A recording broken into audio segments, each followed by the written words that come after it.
Ռուսաստանի արտգործնախարարության պաշտոնական ներկայացուցիչ Մարիա Զախարովան Սպուտնիկի եթերում անդրադարձել է Ռուսաստան-Ադրբեջան լարվածությանը Բաքվում Սպուտնիկ-Ադրբեջան ծառայության լրագրողների և Ռուսաստանի այլ քաղաքացիների ձերբակալությանը։ Ակնհայտ է, որ լրագրողների ձերբակալությունը պայմանավորված է ոչ թե նրանց աշխատանքի հետ կապված խնդիրներով, այլ ուրիշ գործոններով, համոզմունք է հայտնել Զախարովան, հավելել. նախկինում ադրբեջանական կողմը երբեք չի բողոքել Սպուտնիկի աշխատանքից։ Միևնույն ժամանակ ԱԳՆ ներկայացուցիչը շեշտել է Մոսկվայի և Բաքվի բարեկամական հարաբերությունները չափազանց կարևոր են, իսկ դրանք փչացնել ցանկացողները պետք է լավ մտածեն ինչ-որ քայլ անելուց առաջ, հավելել է Զախարովան։ Ավելի վաղ Ադրբեջանի ԱԳՆ-ն բողոք էր հղել Ռուսաստանի դեսպանին Եկատերինբուրգում ուժայինների կողմից ադրբեջանական սփյուռքի ներկայացուցիչների ձերբակալության և սպանության համար։ Սպուտնիկ Ադրբեջանի շուրջ ստեղծված իրավիճակի ֆոնին էլ Ռուսաստանի ԱԳՆ էր կանչվել Ադրբեջանի դեսպանը։ Ըստ հաղորդագրության նրան բողոքի նոտա են հանձնել Բաքվի ոչ բարեկամական գործողությունների և երկկողմ հարաբերությունները խաթարելու միտումնավոր քայլերի համար։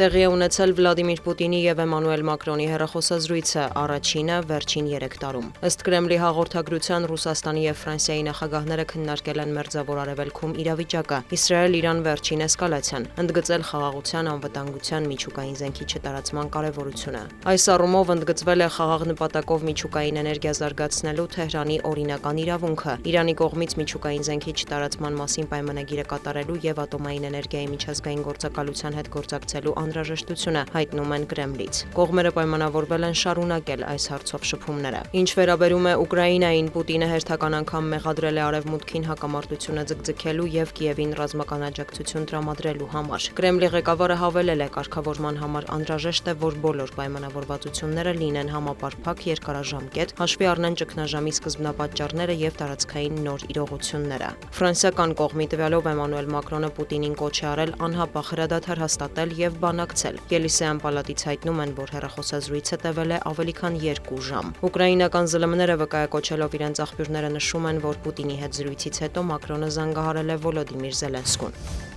Հեռախոսազրույց են ունեցել Իրանի արտաքին գործերի նախարարը և Եվրամիության դիվանագիտության ղեկավարը։ Աբբաս Արաղչին և Կայա Կալասը քննարկել են Իրան-Իսրայել էսկալացիան։ Արաղչին մեղադրել է արևմտյան մի շարք երկրների Իսրայելի գործողությունները չդատապարտելու համար։ Դիվանագետը հավատացրել է, վճռական են պաշտպանելու իրենց երկրի տարածքային ամբողջականությունը և ազգային անվտանգությունը։ Արաղչիի խոսքով Իրանի խաղաղ միջուկային օբյեկտների դեմ ագրեսիան և իրանցիների սպանությունն աննախադեպ հարված է դիվանագիտությանը և միջուկային զենքի չտարածման ռեժիմին։ Կայա Կալասն էլ շեշտել է, Իրանի միջուկային ծրագրի դադարեցման շուրջ բանակցությունները պետք է վերսկսվեն հնարավորինս շուտ։ Եվրամիությունը պատրաստ է աջակցել այդ գործընթացին։ Միջուկային զենքի չտարածման մասին պայմանագրից դուրս գալու սպառնալիքներն էլ չեն նպաստում լարվածության թուլացմանը, ընդգծել է ԵՄ դիվանագիտության ղեկավարը։ Մինչ այդ Իրանում ուժի մեջ է մտել ատոմային էներգիայի միջազգային գործակալության հետ աշխատանքները կասեցնելու մասին օրենքը։ Ըստ Իսլամական Հանրապետության նախագահի հրամանագրի գործակալության աշխատակիցներին արգելվում է մուտք գործել Իրան, մինչև չապահովվի միջուկային օբյեկտների և գիտնականների անվտանգությունը։